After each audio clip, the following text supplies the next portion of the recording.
Assalamualaikum warahmatullahi wabarakatuh. Perkenalkan, nama saya Sweta Ningrum, NPM 181201179, Pendidikan Guru Sekolah Dasar Fakultas Ilmu Pendidikan Universitas TGRI Semarang.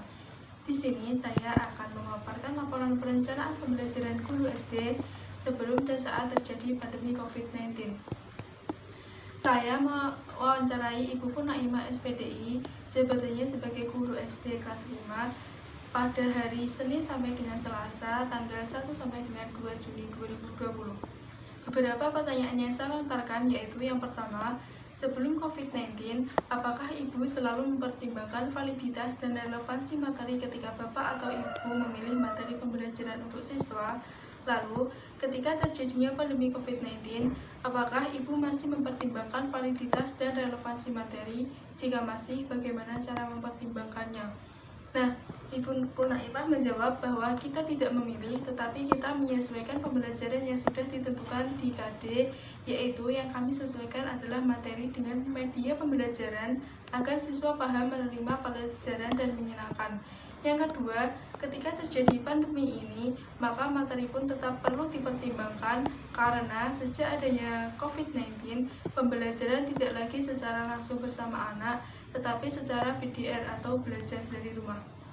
Nah, pertanyaan yang kedua yaitu, apakah acuan yang Bapak atau Ibu gunakan untuk menentukan materi pembelajaran yang akan digunakan dalam kegiatan pembelajaran? Dan apakah acuan yang Bapak Ibu gunakan untuk menentukan materi tersebut sama ketika sebelum pandemi maupun saat terjadinya pandemi? Nah, jawabannya Ibu Naimah yaitu yang pertama, yaitu yang Ibu gunakan yaitu buku pelajaran dan lingkungan. Acuan yang digunakan sama tetapi menyesuaikan kondisi. Maksud kondisi tersebut seperti saat pandemi ini, misalkan menanam tanaman apotik hidup. Sebelum dan sesudah belajar dibiasakan mencuci tangan, memakai sabun. Ketika pembelajaran saat jam 10, anak-anak disuruh berjemur terlebih dahulu dan memakai masker saat keluar rumah. Pertanyaan yang ketiga, ketika sebelum adanya pandemi, apakah Bapak atau Ibu selalu menggunakan media dalam proses pembelajaran? Dan ketika setelah adanya pandemi, apakah Bapak atau Ibu masih selalu menggunakan media dalam proses pembelajaran? Jika masih, berikan implementasinya. Jawabannya yaitu, sebelum pandemi selalu menggunakan media pembelajaran. Namun, setelah adanya pandemi ini, kami hanya bisa memberikan rangkuman materi dan penjelasan secara singkat melalui via voice note WhatsApp atau grup kelas. Pertanyaan yang keempat yaitu, bagaimana usaha Bapak atau Ibu ketika sebelum pandemi COVID-19 untuk membuat kelas tetap kondusif saat kegiatan pembelajaran berlangsung? Lalu, bagaimana usaha Bapak atau Ibu ketika terjadinya pandemi untuk membuat kelas tetap kondusif saat kegiatan pembelajaran melalui daring berlangsung? Jawabannya yaitu, sebelum pandemi dapat memadukan materi dengan media yang sesuai termasuk model pembelajarannya.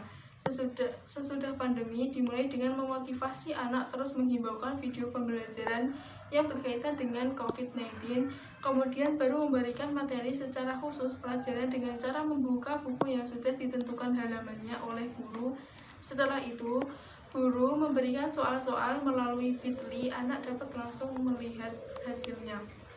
Pertanyaan yang kelima, sebelum maupun saat terjadinya pandemi COVID-19, bagaimana Bapak atau Ibu menyelenggarakan kegiatan pembelajaran untuk membuat siswa aktif? Jawabannya yaitu, tentu saja guru harus berpenampilan yang menyenangkan sehingga anak-anak bersimpati, terutama terhadap gurunya. Karena dengan penampilan yang meyakinkan, itu tentu saja siswa senang menerima pelajaran yang diberikan oleh guru. Selain itu, dalam KBM guru harus kreatif, efektif, dan menyenangkan. Lalu, ketika pandemi, sebagai seorang guru selalu mengingatkan anak dan memberi semangat anak dalam belajar dengan kalimat-kalimat yang harus menggunakan perasaan.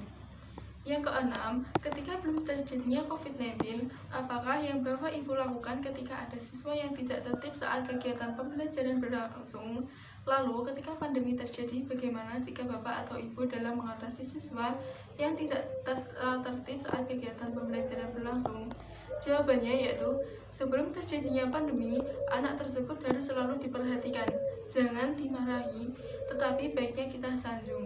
Lambat laun, anak itu pasti akan memperhatikan pelajaran dengan baik dan menjadi anak yang penurut.